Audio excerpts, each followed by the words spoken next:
तो हेलो दोस्तों, आप सभी का स्वागत है आज के इस नए वीडियो में नए टॉपिक के साथ। तो चलिए इस प्रकार से आज की इस प्यारे से क्लास में आज हम लोग पादप वृद्धि एवं परिवर्धन के अंतर्गत हम लोग ये जो चैप्टर है इसको पिछले वाले क्लास में स्टार्ट कर चुके हैं। और पिछला वाला बेसिक क्लास में हम लोग पादप वृद्धि क्या होता है इसको देखे थे। आज की इस क्लास में हम लोग पादप परिवर्धन क्या होता है इसके बारे में आपको संपूर्ण जानकारी देने वाले हैं। तो चलिए बिना किसी समय गंवाए आज की इस बेसिक से क्लास को समझने का प्रयास करते हैं। तो ध्यान देंगे, कल हम लोग पादप वृद्धि एवं परिवर्धन के अंतर्गत पादप वृद्धि देखें, आज परिवर्धन देख लेते हैं। तो पादप में परिवर्धन क्या होता है, तो जो पौधे होते हैं वो कैसे लगते हैं, कई पौधे बीज के माध्यम से, अधिकतर बीज के माध्यम से ही लगता है, और कई पौधे उसके तना से या फिर अन्य भाग से ही उगने लगते हैं। जैसे कि जो गुलाब का फूल हो गया, उसका अगर हम लोग डंडल काट कर लगा दें तो वो वहीं से उगने लगता है। तो इस प्रकार से जो उगने की प्रक्रिया है वही क्या कहलाता है, पादप परिवर्धन कहलाता है। अर्थात बीज के द्वारा या फिर पौधे के अन्य भाग द्वारा पौधों में वृद्धि होना क्या कहलाता है, या फिर अन्य भाग द्वारा जो पौधे उगाए जाते हैं वही पादप परिवर्धन कहलाता है। चलिए इसी को क्लियर करने का प्रयास करते हैं। पादप परिवर्धन वह प्रक्रिया है जिसके द्वारा बीज, कमल या फिर पौधे के अन्य भागों से नए पौधे उगाए जाते हैं।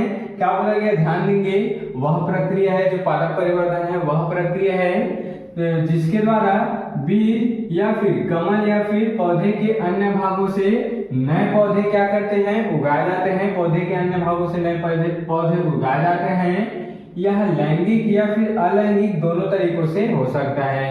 ये जो प्रक्रिया है वह लैंगिक और अलैंगिक दोनों तरीकों से हो सकता है। इसमें बीज अंकुरन से लेकर परिपक्व, देख सकते हैं इसमें बीज के अंकुरन से लेकर परिपक्व पौधे के बनने तक के सभी विकास संबंधित बदलाव शामिल होते हैं। पादप परिवर्धन में क्या क्या शामिल है, ध्यान देंगे, बीज द्वारा या फिर पौधे के अन्य पौधे के अन्य भागों द्वारा नए पौधे उगाए जाते हैं, ये पादप परिवर्धन है।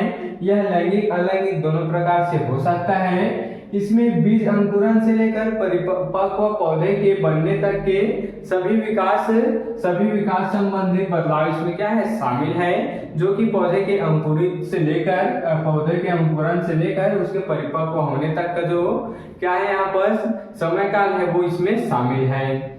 चलिए अब हम लोग मुख्य इसके तरीके को देख लेते हैं कि पादप परिवर्धन के मुख्य कौन कौन से तरीके हैं। तो मुख्य जो ही है अलैंगिक और लैंगिक। पहला है अलैंगिक, इसको चलिए देख लेते हैं। अलैंगिक प्रजनन में यह बीजों के माध्यम से होता है जो कि युग्मकों के संलयन से बनते हैं। जो अलैंगिक है वह जो लैंगिक है, पहला है क्या है, लैंगिक है, लैंगिक प्रजनन। तो यह बीजों के माध्यम से होता है जो कि युग्मकों के संलयन से होता है। अर्थात इसमें नर युग्मक मादा युग्मक दोनों आपस में मिलते हैं, वह संलयन कहलाता है, और इससे ही लैंगिक प्रजनन होता है। इसी का दूसरा पॉइंट देखेंगे, इस प्रक्रिया में एक नर पौधे का निर्माण होता है जो माता पिता, क्या बोला गया, इस प्रक्रिया में एक नर पौधे का निर्माण होता है जो कि माता पिता से भिन्न हो सकते हैं। अर्थात जो पेरेंट्स पादप होते हैं, पेरेंट जो वृक्ष या फिर पौधे होते हैं उनसे ये भिन्न हो सकता है, अर्थात उनसे ये अलग हो सकते हैं, क्योंकि इनमें नर और मादा दोनों युग्मक संलयन होता है, और इनसे जो बनने वाले उत्पाद है, जो बनने वाले पौधे हैं वो दोनों में से भिन्न हो सकता है, दोनों युग्मक से, अर्थात माता पिता से भिन्न हो सकता है। इतना बात क्लियर। चलिए दूसरा देखेंगे, दूसरा है अलैंगिक प्रजनन। दूसरा है अलैंगिक प्रजनन।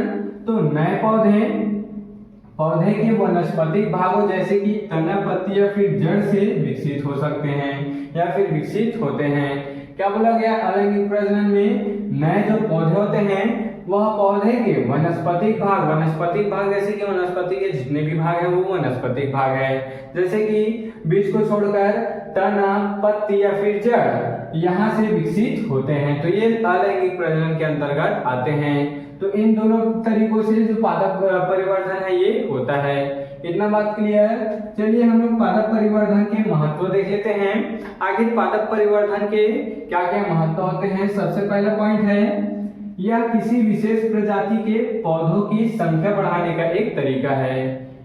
पादप परिवर्धन का उपयोग करके एक विशेष प्रकार के प्रजाति का जो जनसंख्या है उसको बढ़ाया जा सकता है। इतना बात क्लियर है, ये दोनों चीज का उपयोग करके। दूसरा है यह कृत्रिम तरीकों से अर्थात बनाए जाने वाले तरीकों से बेहतर गुणों वाले पौधे प्राप्त करने में मदद करता है। देख सकते हैं क्या बोला गया, यह कृत्रिम तरीकों से बेहतर गुणों वाले पौधे को प्राप्त करने में क्या करता है, मदद करता है। चलिए तीसरा महत्व देख लेते हैं पादप परिवर्धन का। तो किसान गन्ने और गुलाब जैसे पौधों की संख्या बढ़ाने के लिए इसका उपयोग करते हैं, क्योंकि ये जो गुलाब है इसमें भी पादप परिवर्धन होता है। जो गुलाब है इसका अगर कोई भी हम लोग टहनी काट दें, ये मान लेते हैं इसका क्या है, टहनी है, तो अगर हम लोग इसको काट के जमीन पे लगा दें तो ये फिर से नया शाखा इसमें होने लगेगा, अर्थात ये फिर से एक पौधा के रूप में निर्मित हो जाएगा। इतना बात क्लियर है। तो चलिए इस प्रकार से हम लोग आज की इस प्यारे सी क्लास में पादप परिवर्धन को समझ चुके हैं। आप इसके स्क्रीनशॉट यहाँ पर ले सकते हैं।